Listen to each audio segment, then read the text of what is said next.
তো হ্যাঁ, যদি তাহলে বলতে হয় এই যে 1980 ইংরাজির সেই অত্যন্ত বেদনাদায়ক দুঃখজনক যে ঘটনাগুলি হয়েছে তার জেনেসিস, তার ইতিহাসটা কি?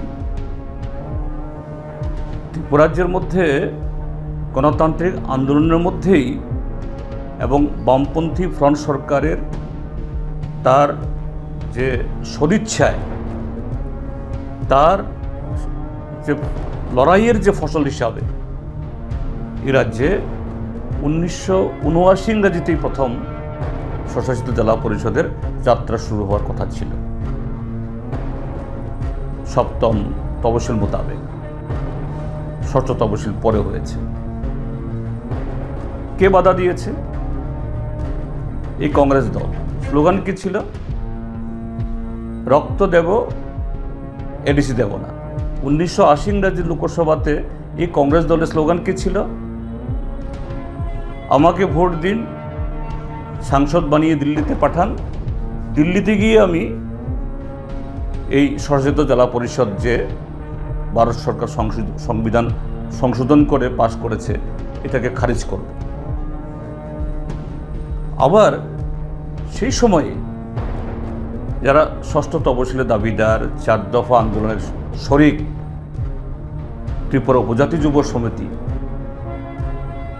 তারা ষষ্ঠ তফসিল যে অস্তিত্ব রক্ষা লড়াই ইত্যাদি নাম ছিল, তারাই বলতে শুরু করেছিল যে আগে বিদেশি বিতরণ, তারপরে হলো এডিসি নির্বাচন। বিদেশি কারা?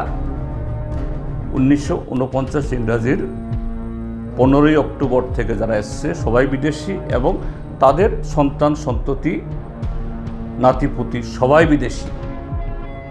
তার মানে এই রাজ্যের নন ট্রাইবাল অংশের প্রায় 90% তাদেরকে তাড়িয়ে দিয়ে তারপরে এডিসি হবে।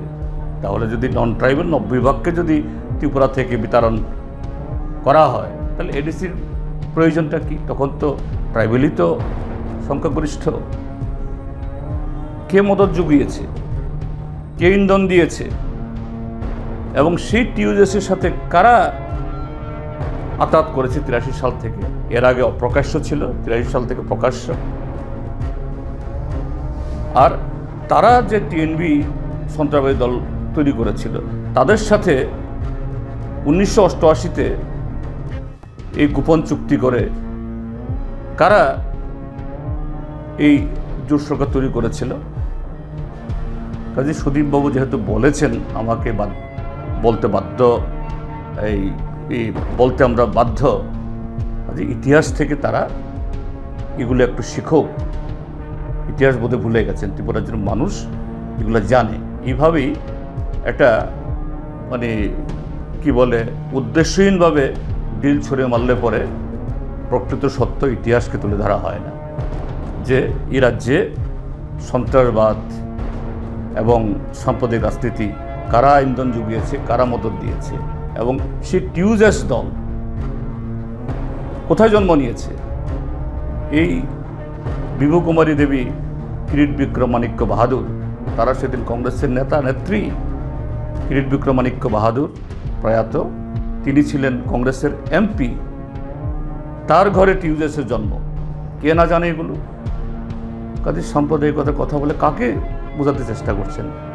আমি আশা করব দেশের বর্তমান পরিস্থিতি যখন আমরা ভারতীয় জনতা পার্টির বিরুদ্ধে সমস্ত গণতান্ত্রিক এবং ধর্মনিরপেক্ষ শক্তিকে ঐক্যবদ্ধ করার কথা বলছি, সেই সময়েতে কংগ্রেসের একজন রাজ্য নেতৃত্বের মুখ থেকে এই জাতীয় যে কি বলে উদ্দেশ্যহীন বা এই খামখেয়ালিপনা এরকম বক্তব্য রেখে নিজেদের ওজন বাড়ানোর চেষ্টা, এটা সত্যের অপলাভ হবে। এতে তাদের কিছু লাভ হবে না, উল্টো যারা বিভ্রান্ত তাদেরকেই আরও নানাভাবে উস্কানি দেওয়া হবে।